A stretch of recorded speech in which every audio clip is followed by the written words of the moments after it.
So, good morning. Now, I think we have discussed enough about detection limit. And detection limit means efficiency, noise level, what is the quantum limit, everything we discussed.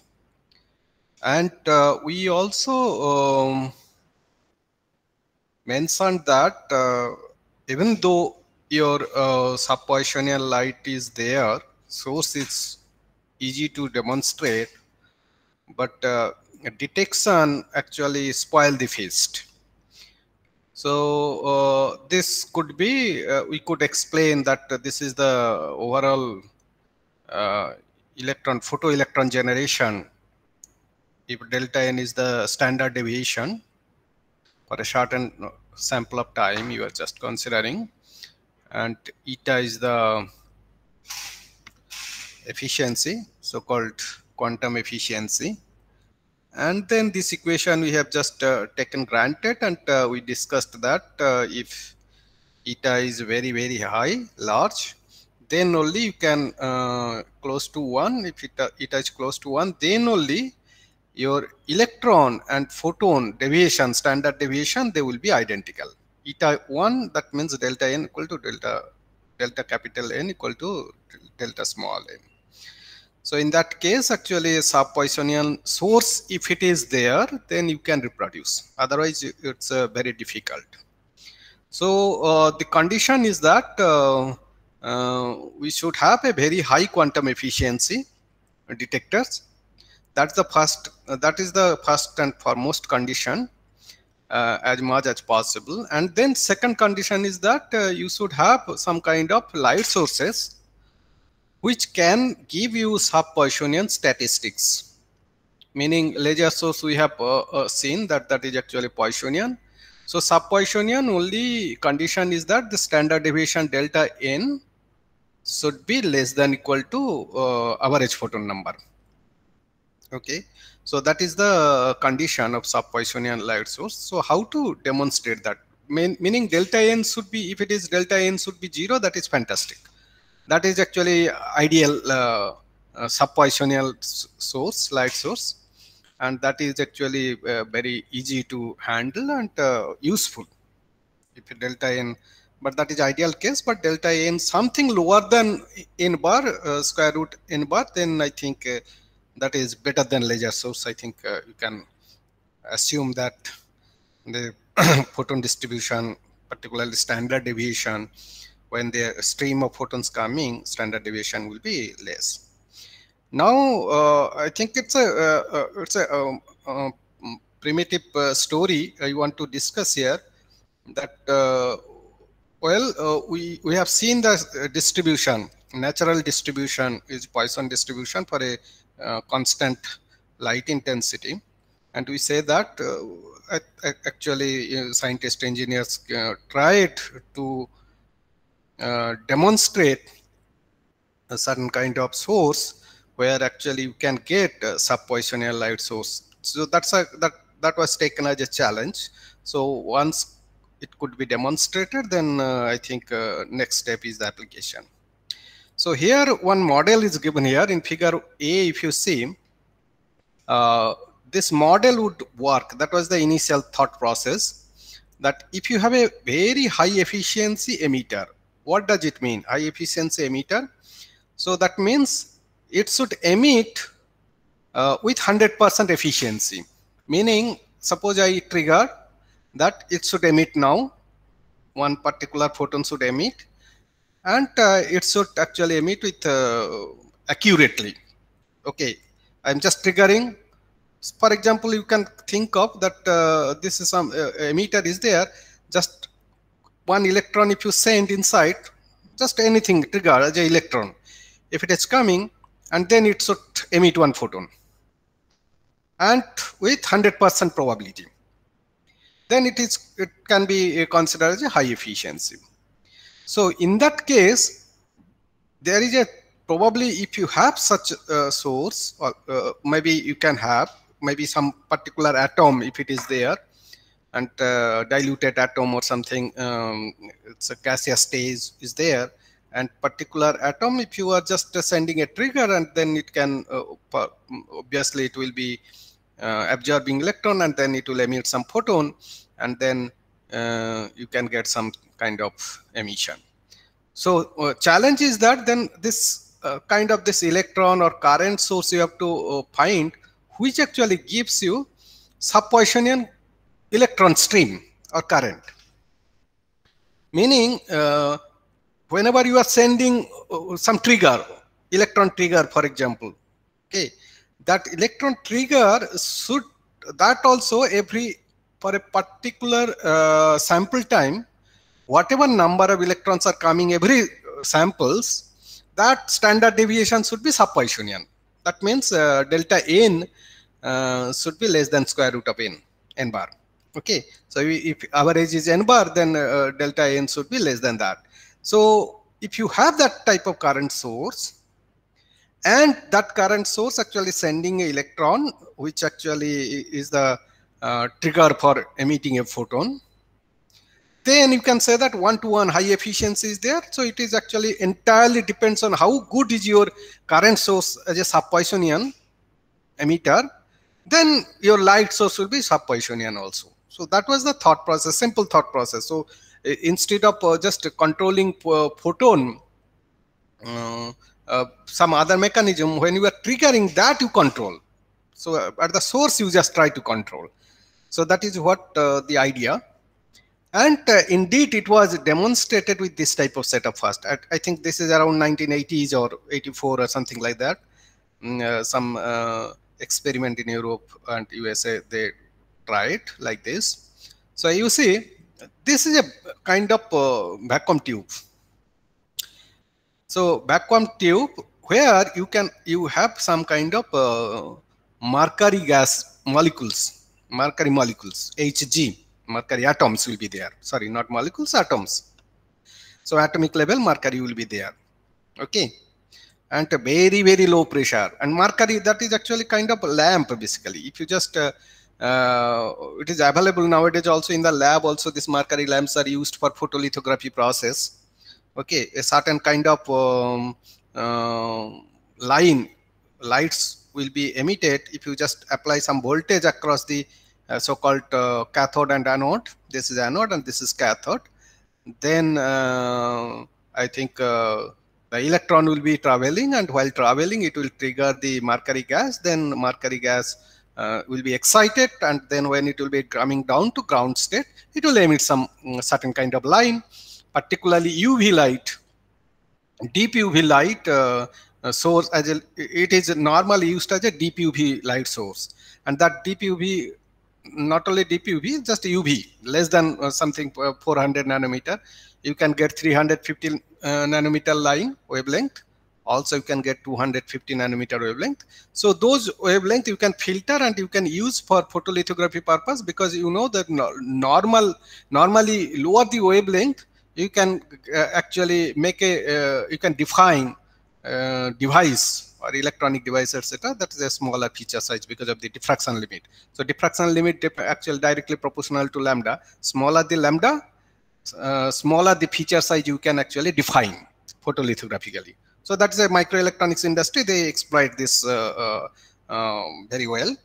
And also in our lab, in our microelectronics lab also, our CNNPUC, we have such a lamp is housed in photolithography system where the light is actually extracted for certain things. So same device they have used for generating sub-Poissonian source, light source. So how it is done? So you know that it's connected to the battery. Normally this one will be a little bit heated, and then or maybe some additional current will be there, then a lot of electrons will be there, and if you just create some kind of potential difference between cathode and anode, then this electron should go. But what you would do, suppose it is heated a bit, but the potential difference is not that high. Inside mercury atoms are there, Ag atoms will be there, and then the very pure condition, pressure will be somewhat very small, only mercury, no other molecules will be there, air molecules would not be there also. So it will be sealed properly, and then you are giving some potential difference, right? So what happens, you know, in normal cases when this electron moves from cathode to anode, it's a kind of random. It's a Poissonian, and it can be super Poissonian, all those type of distribution can happen. So once it is Poissonian and super Poissonian, you can imagine that these electrons will be also heating, exciting your mercury atoms, and then photons will be generated. Those photons also will be, accordingly, it will be either super Poissonian or maybe maximum Poissonian distribution will be there. But beauty is that what is happening here, you know, normally in this cathode, lot of electrons will be there. If it is heated, it's kind of electron gun. If you hit, and if it is work function is controlled such that, then this electron will be just somehow, it will be almost about to emit. But that electrons will be pulled towards anode if the potential difference is given, then some current will be seen. That is for sure. But if that voltage is too low, not so high, if it is high, then it is normally coming like a normal current, cathode current, and normal lamp, how it works. But if it is somewhat smaller voltage, then whatever electron accumulated here, okay, everything will not be pulled. And that kinetic energy of the electron actually depends on how much voltage, of course, you are giving. That is for sure. And that means here some kind of space charge will be formed. That means some electrons will be accumulated here, because you have already given some kind of potential difference, and this electron will be, all the electrons will not be able to move, so some accumulation will be there. But when that accumulation is there, that means this space charge actually under low voltage, it controls actually the emission of electron in a regular manner. You can control at that particular voltage when space charge is there. The reason is that it was, you know, the electrons are, it's not like photon. It's a kind of fermions, right? Normally at any energy state, maximum 2 electrons can occupy, right? You know, because of the spin up and spin down, 1 electron will be there. And more electron, if it comes, unless and until the energy states are actually empty, the electron cannot move to the next higher level state. Okay, so that is one thing. It is it can be controlled in that manner. There would be, even though it is accumulated, but this still it is bound here because of certain kind of potential, some energy distribution will be the energy, discrete energy will be there. Accordingly, it will be occupied. And another thing is that because of the more number of electrons clumping together, so they will actually try to pull, they will be repelling each other. So that force, as well as another force, is that occupancy. That means so-called Pauli exclusion principle. So that two things combined actually helps to control the electron emission in a regular basis. It's a regular basis means it is better than if you think about bosons like photon. Photon, once it is emitted, it is very difficult to control them, because they don't control that, okay, particular state, it need not be that only one photon has to be there. It can be more number of photons are there. So that way they can be, their distance can be irregular. Anywhere probability they can insert in the things. But here, because of the energy separation, their distance, that actually translated into their distance also. That means that when they are emitting, one is emitting, another one when it is emitting electron, their timing should be somehow can be controlled when voltage is lower.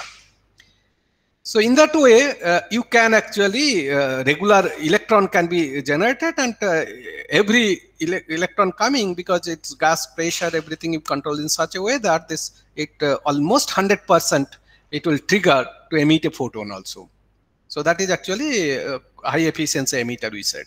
So in this way, you can actually generate super Poissonian light source. Sorry, sub Poissonian photons.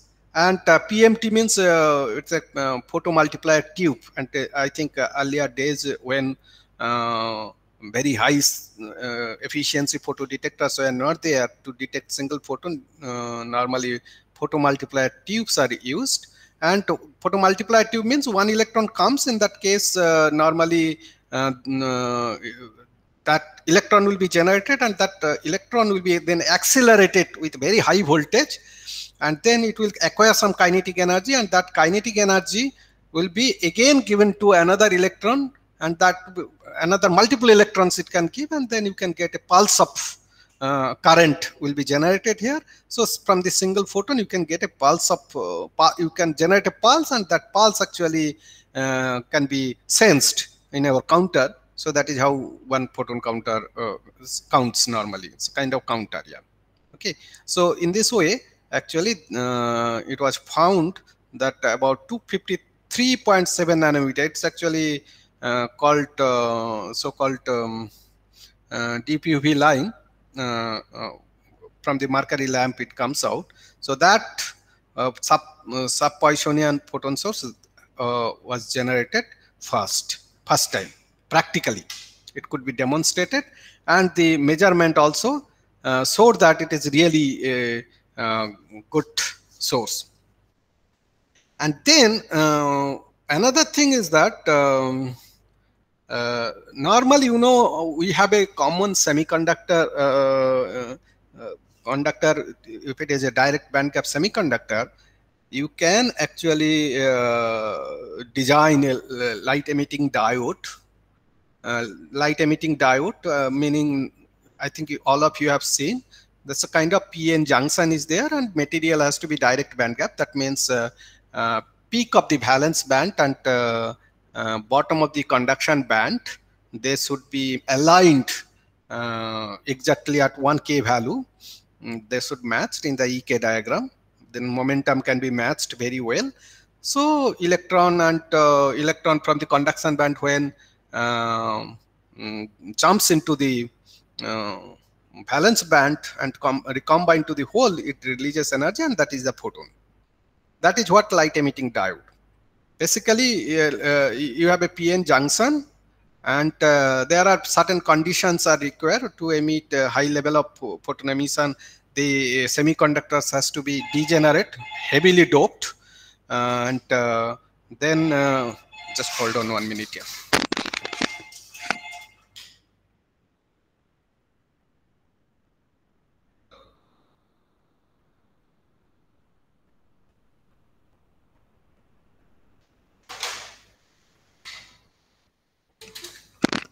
So, sorry. That should be degenerate semiconductor, and then when you are giving a forward bias, okay, and then forward bias, then what happens?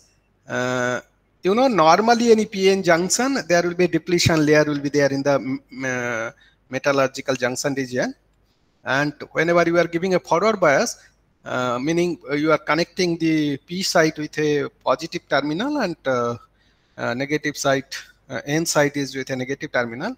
So in that case, you can actually push electron from the N site and holes from the P site, and then in the depletion region, you can really create certain kind of population inversion. Population inversion in the sense, in normal, in thermal equilibrium condition, normally, you know, the valence band will have higher electrons, and in the N side will be higher electrons in the conduction band, and you can get more number of electrons, and P side higher number of holes will be in the valence band. But whenever you are giving forward bias, then in the depletion region, you can get more than thermal equilibrium. The electron will be accumulated in the conduction band, and holes will be accumulated in the valence band. That is actually you are overcoming the thermal equilibrium condition by giving a forward bias. So that is actually called steady state condition. So that situation where actually in thermal equilibrium, whatever number of holes should be there in the valence band, if you increase in a certain location, certain position here in the depletion region, and also same way, if you increase the electron number, what supposed to be there, what is the concentration supposed to be there for thermal equilibrium, if it is more, then it is called actually population inversion. So normally population inversion, it follows Fermi-Dirac distribution, and maybe in some certain condition it can be approximated to Maxwell's Boltzmann distribution also. I think all of you know those type of distribution. So that means higher energy level, your number of electrons or number of molecules or number of particles will be lower. So this exponentially it will be decaying. But population inversion is there, then electron from the conduction band, because of the population inversion, they will be spontaneously recombined with the hole, and photon will be emitted. Okay.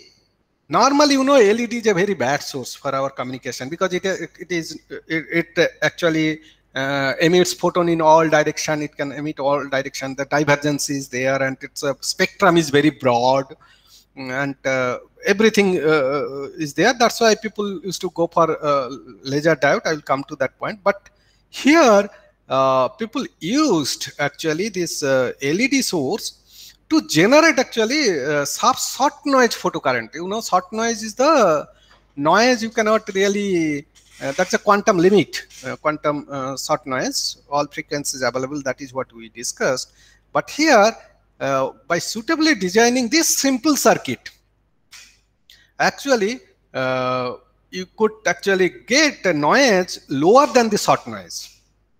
Photocurrent noise is lower than the short noise. So that is what the idea.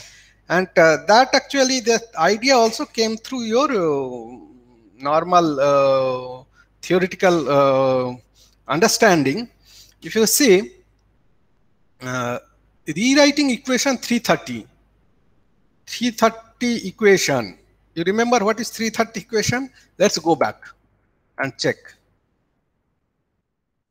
You see, this is what this we are deriving actually Johnson noise, right? Thermal agitation, whatever noise is supposed to be there. In terms of voltage, dV square, we derive this one, right? dV square equal to 4R. R is the resistance. So voltage development because of the thermal agitation across a resistor R is 4 kBt times R into dF bandwidth, frequency bandwidth, right? So this is what the voltage 330 dV square you are getting. Now from this, if you try to derive the current, that means differential current, how much differential current you can, because of this voltage, how much current will be there. So you know, if a resistance is R and dV is the voltage, so you know that current resistance is known and voltage is known, so you can find the current. So that means delta I times R, that should be your voltage, right? So in here, if I write in terms of current, that means I will be writing delta I square times R. That means delta I square times R square. Delta V square means I square R square, right? IR, dV is equal to IR. So delta I we write delta I times R. So delta I square R square. So this 330, from there I can just derive also current noise. Instead of voltage, I can just say the current fluctuation delta I square because of the Johnson thing. So that equation, if we use, this is the equation delta V square. So if I just write the current fluctuation Johnson noise I have written delta I square, then what happens? Because here you will be getting delta I square times R square. R square comes right hand side, so it will be, you will be getting 4 kBt divided by R. So that is your Johnson noise. So our intention is that if we measure this Johnson noise can be that is actually your detector, amplifier, everything will be there. But I have not considered that how it is actually changing as a function of frequency. We are considering, suppose, a particular band of frequencies, it is not really changing much. So that 1 over 1 by that capacitance, etc., that term we are ignoring for this moment. Yeah. Now, again, from the short noise expression, we know that this is the short noise expression, right? 2e times, I think, if we just see just previous expression. So what is the short noise? So short noise is this one. Current short noise, same square, mean square, fluctuation mean square. 2e, this is actually basically constant, 2 times electronic charge delta F into average I. So that is actually depends on current. So short noise is actually depends on current. Short noise also you can actually control. Lower the average current, lower will be the short noise. Okay. So that means my short noise also I have in my hand, it can be controlled if you can control your current, average current. Okay. So now, is that possible that this Johnson noise can be lower than the short noise? Okay, Johnson noise means total photocurrent noise, whatever you supposed to get. Photocurrent noise you are getting because of your circuit, right? Your circuit, your Johnson noise, circuit noise, actually photocurrent noise, that is actually we can call it as a Johnson noise. So that is in our hand. And this short noise, if you just write down here, this average current, we can write, say, if you have a resistance is there, suppose here one resistance is added to drive the LED. Okay, so battery and then resistance is there. That resistance you are considering. So across this resistance, because you know our intention is that how good I can control the electron flow to the junction. If my electron flow is actually sub-Poissonian and this LED is very high efficient, I am injecting electron and hole from both sides, and that is actually, if it is sub-Poissonian, and every electron and hole pair comes in the LED and they will combine to generate a photon, and that is having very high efficiency. So that is one condition. LED has to be very high efficient, and I want to control electron hole pair to be injected, or electron, normally hole cannot be injected from outside, just a bias you are giving. So this electron hole pair, when you are injecting, that should be also in a controlled manner it should come. So controlled manner means I should have our Johnson noise as small as possible. Okay.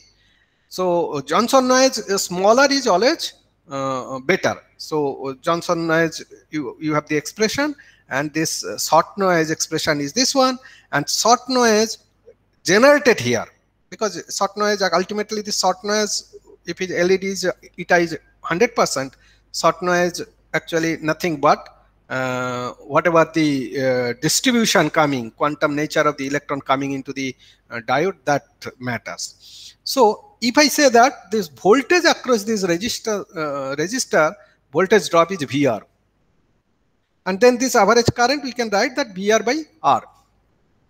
This average current. So I have written 2 times E, VR by R, and DF I have written. Right? Now this is actually your short noise. So short noise is now you can control by controlling VR and R. By controlling I. For a given I, for example, suppose I want to get a I is fixed. Now I can, for that particular current, I have fixed voltage drop and R we can have. Okay. Now if this short noise has to be smaller, if this short noise is higher than the Johnson noise, right, then you can actually, whatever you will be measuring, that will be your LED photocurrent noise. So if I say that this one, if this one actually greater than, the short noise is greater than the Johnson noise. Johnson noise is this one. For a given current, average current. If this one, this equation given 341, this is also delta I square, this is also delta I square, but this is for Johnson noise and this is for short noise. Now, if this short noise you want it to be more for a given current, because short noise actually depends on your current. So I can control this VR and R so that our short noise value, whatever I get, that can be higher than this one. Okay, this current, it will overcome this current noise. So if you just put down this one is greater than this one, if you supposed to have this short noise, whatever short noise you supposed to get, that is greater than this one, then if you just compare this one, if it is greater than this one, ultimately you can find a condition VR has to be greater than 2 kBT by E. If you just compare this one greater than this one, if you use, then you end up with this expression. So this expression is VR greater than 2 kBT by E. You know, they are constant. T, if you are considering the room temperature, T equal to 300 Kelvin, then you know kBT value is about 25 millivolt. In case of kBT by E, basically 25 millivolt 2 times, it is actually 50, about 50 millivolt. Normally kBT in energy unit, it is called milli electron volt, to 25.7 milli electron volt. Now if you just use your electronic charge value, then it will be millivolt. So whatever the value you are getting, you divide by E, that will be actually voltage unit. So 50 millivolt, that means if your VR is greater than 50 millivolt, that means whatever voltage drop, whatever current you flow for a given current and resistance you control such that your VR is actually coming greater than 50 millivolt. If that is the case for that given current, VR is greater than 50 millivolt, then I can say that my short noise will be higher than that of your Johnson noise, photocurrent noise, whatever normal photocurrent noise will be there. So in this pattern, by considering this thing, satisfying all this thing, and so around 1980s, people already demonstrated characteristics where you see noise you extract for Johnson noise as well as you extract for the short noise expression. You know, this is the LED photocurrent noise, total noise you are getting, this one, the solid lines. That is whatever current you are getting. But if you just calculate your short noise expression, frequency dependent short noise, it is basically white noise, so that is almost flat. But at the lower value, lower frequency, where actually Johnson noise is supposed to be dominating, but you see that total noise actually lower than the LED photocurrent noise is lower than the short noise for certain frequency, at least about so below 500 megahertz, the short noise level is higher than the 1.1 dB, whereas your LED photocurrent noise is lower than the short noise level. So you are beating the short noise level, whatever current you are getting, whatever measurement you are getting, that is beating the short noise level. So that is how you are getting basically the current or photon emission. Definitely it is a sub-Poissonian. That is why you are getting, you could beat your short noise. Normal short noise, what is supposed to be there, you are getting this thing. Okay, so in this way, actually, practically it was demonstrated, the sub-Poissonian light source. But people, you need to actually define how much. It is shown at 1.1 dB by designing suitable R and very high efficient LED, of course, you need. And then you can get, and photo detector amplifier, everything you can get, that is coming as electronic noise. So to quantify, normally we define any device, any system, how is the performance, we actually demonstrate them as a figure of merit, right? So we use I think this scientist Fano's name, it is called figure of merit or Fano factor. This Fano factor is defined as the P major noise divided by short noise limit.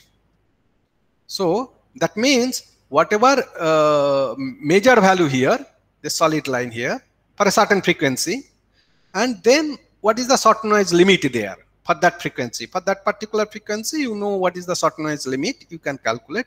But what you are measuring, that ratio actually you can get, and with that ratio you can actually say, compare that, okay, this F Fano is this much, so it is your it is a good or bad, you can compare one device to another device.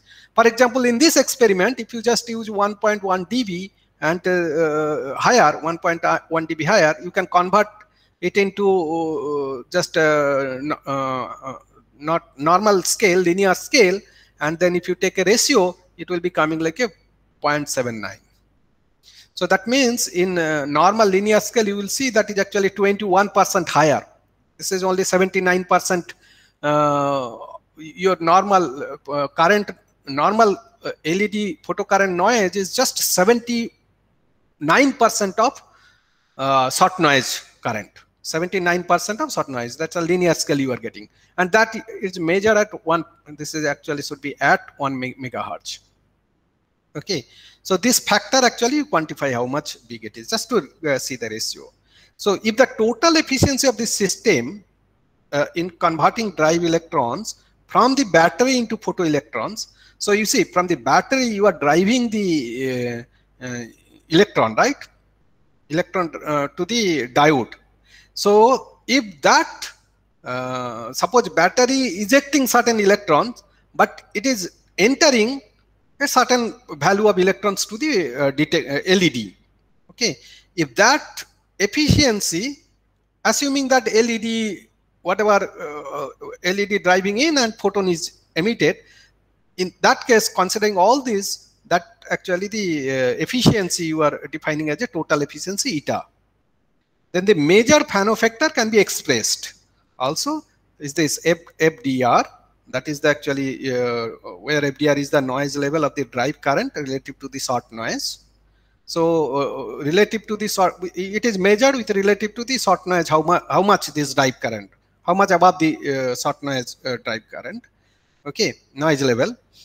And that expression, it is like another type of this same expression, you can represent in this way basically. And so same equation we have written here. If you just a little bit look into it and judge what it means, what it says actually. If this FDR means your noise level, short noise level is means that ratio basically, you mean to say that whatever you are considered, there is the noise level of the drive current. Okay, FDR is close to 1. Then what happened? We find F Fano. If it is 1, this term will become 0. Then FDR F Fano equal to 1, meaning this expression actually is justifying that this major noise and short noise limit, they are equal. That's why F Fano equal to 1. So that expression is giving. It is just a kind of not an analytically derived expression, but it is just kind of intuitively you are just judging and giving this expression. So such that FDR, if it is 1, meaning F Fano equal to 1, that means your short noise level and normally major noise, they are equal. Okay, so that is actually true. FDR equal to 1, F Fano equal to 1 for all values of eta t. This expression, any eta t, if you are just considering, eta t can be 1%, 2%, 3%, that is fine. But FDR, if it is 1, then F Fano equal to 1. So that will be there. And for FDR equal to 0, that is other extreme. That is for strongly subpositional drive current, tends to 0, not 0, just tends to 0, close to 0. Very small amount is there. Then we have F Fano equal to 1 minus eta t. So this is how you can, if you know eta t, then you can actually find out, comparing FDR, where actually you are having F Fano, that ratio. This is just kind of figure of merit to quantify. Some people loves to use that. Sometimes it will be given like this, then you can find out what is the eta t value. That's it. Now next question. Question is, you are using LED, and we always know that laser diode. So laser diode is better, but it is Poissonian source. We have shown that steady intensity, if it is emitting, it is a Poissonian source. Now question is, why LED is giving better than LD, laser diode? Which one will be better? Obviously, LED is used. Laser diode normally is not better. LED is better for this type of particular situation. You know why? So here just try to put down the actual reason. You see, the most laser diodes show noise levels well above the short noise levels at all frequencies. No way you can actually, practically, you can have a laser diode where the noise level can be brought down to the bottom below the short noise. The reason being, you know, the laser basically it is an oscillator. What is the difference between laser diode and light emitting diode? So light emitting diode, you have a depletion region, and they are actually photon emits, and that photons it can emits in all direction towards the edge we collect normally. But in case of laser diode, same LED you can use as a laser, but both sides you have to fabricate mirrors. Okay, so that you can give a positive feedback, and electronically you know if there is a positive feedback, that is a oscillator, and that oscillator means singularity will be generated, and then if you overcome the threshold value, then normally large amount of signal can come out. In this case, photon will be coming out. Okay, and when you have a cavity, and this cavity can have a multiple resonance modes will be there, so-called longitudinal modes, and those longitudinal modes, if it is there, actually they can actually compete each other, called mode competition, and that actually create a lot of noise. So it is possible, people demonstrated that, okay, you can force the laser to run in single frequency. That is true. Normally it is available also in good labs. You can find that laser is single frequency laser, very nice line width, and line width can be just hundreds of kilohertz, and very nice thing you can get. But thing is that in this type of situation, to get a sub-Poissonian light source, you have to operate very small driving current, and say voltage drop here will be very small, whatever resistance you use, and then even when it is lower, you know, you can force to oscillate in a one frequency, that is fine, but other frequency, other longitudinal frequency cannot be suppressed completely down to zero. There is actually practically or experimentally anything theoretically is there. You can have engineering modification so that other things you can stop, but you cannot really stop to zero. So that thing actually will cause some kind of noise also. So that is why that different type of mode, even though if it is forced to single frequency, but still noise is there.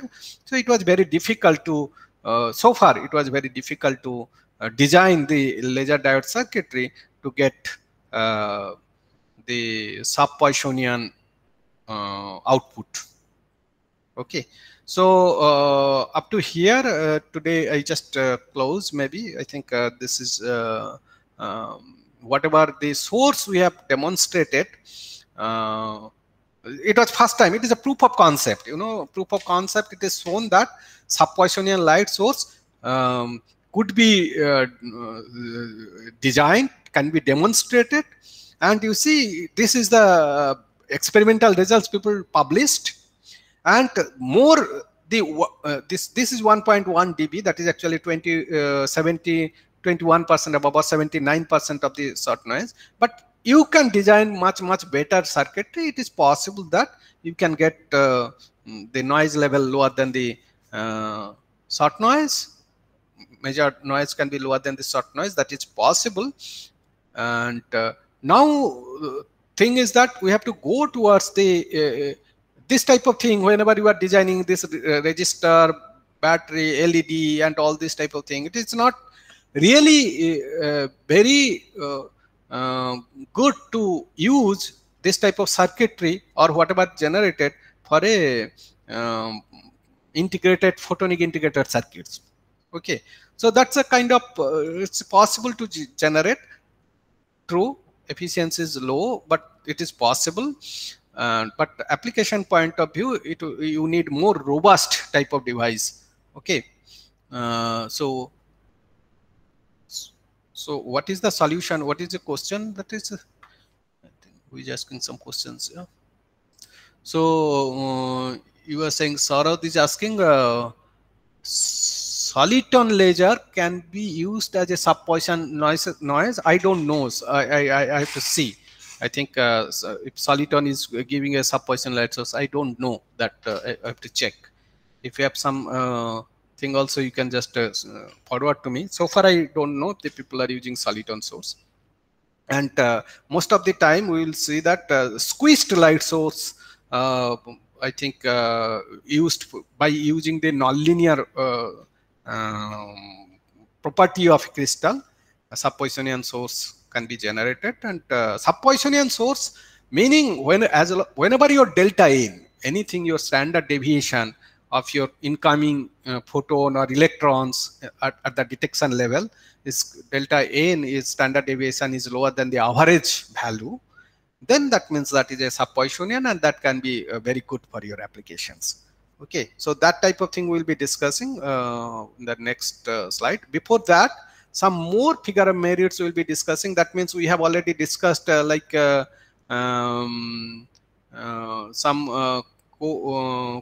correlation, autocorrelation function. That's the G parameter, G1 we have defined. Now, whenever we will be counting photons, whether it is a super Poissonian, sub Poissonian, or whatever, so you need a measurement value to actually characterize that your source is really giving sub Poissonian or not. Instead of measuring that thing, you can have certain kind of a setup where you can have another type of figure of merits, actually called G2 figure of merit. So that value actually, if you can measure with an interferometric system, and that interferometric system can be also designed in a photonic integrated circuit, on chip integrated photonic circuit you can design, and then you can also test whatever source at this point of time is giving, and you measure on chip, and then you can also say that using interferometric setup structure, then you can say that yes, now I have the source that is actually giving this much this value, so it is kind of sub-Poissonian light source. So that I'll continue tomorrow. Okay.